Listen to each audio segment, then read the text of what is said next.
안녕하세요. 1학년 1학기 수학 1등급을 받은 이소연입니다.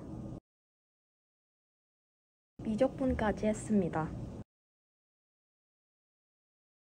학원에서 유형별 문제를 푸는 방법을 배우고 혼자서 많은 문제집을 풀면서 모르는 문제가 생기면 학교 선생님이나 학원 선생님께 시간 날 때마다 여쭤봤습니다.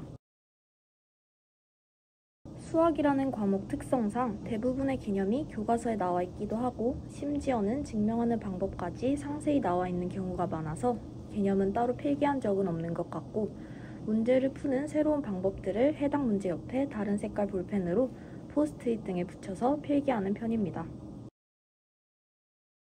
수행평가에 나오는 문제는 대부분 수업 시간에 배운 문제들을 중심으로 변형해서 나오기 때문에 교과서에 나오는 문제나 학습지에 나오는 문제들을 틀렸던 문제들을 중심으로 여러 번 푸는 편입니다.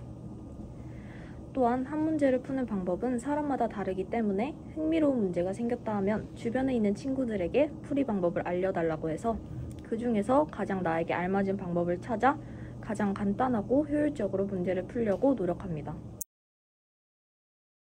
내신은 무조건 문제를 많이 풀어보는 것이 중요합니다. 내신 시험은 시간 싸움이기 때문에 절대 한 문제에서라도 당황하면 안 됩니다. 당황하는 순간 다른 문제들 또한 눈에 들어오지 않게 되기 때문에 모든 유형에 대한 연습을 해놔야 합니다. 따라서 다양한 유형들을 언제나 풀 수 있는 준비가 되어 있어야 합니다.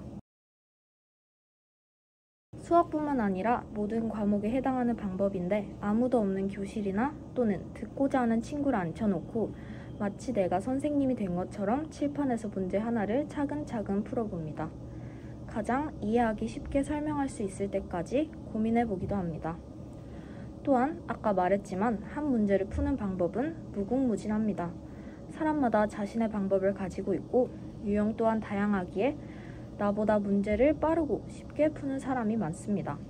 그래서 흥미로운 문제를 보면 항상 주변의 친구들에게 풀이 방법을 물어보곤 합니다. 가끔씩 좋은 방법을 발견할 때마다 빨간색이나 파란색 볼펜으로 내가 푼 방법 옆에다 꼼꼼히 필기해 두곤 합니다. 모의고사에는 두 가지 특성이 있습니다. 첫 번째는 내신 시험처럼 하나의 개념만이 나오는 것이 아니라 중학교 때 배운 개념부터 고등학교에 들어와서 처음 배우게 된 개념까지 내가 알고 있는 모든 지식들을 사용해서 푸는 시험이라는 것입니다. 골머리를 앓게 했던 문제들의 해설을 보면 정말 언제 배웠는지 기억도 안 날 개념들이 사용된 경우가 대다수입니다. 이 때문에 모의고사 답안지는 마치 신문처럼 길고 장황합니다. 많은 학생들을 좌절시키는 것은 바로 킬링 문제인데 저는 그 문제를 푸는 데에 초점을 두는 것이 아니라 킬링 문제를 통해 논리적인 사고를 키우는 방법과 적용된 개념들을 복습하는 용도로 사용하곤 합니다. 모의고사의 두 번째 특성은 그 무엇보다 시간이 부족하다는 것입니다. 시간 배분은 모의고사에서 가장 중요한 요소라고 말할 수 있습니다.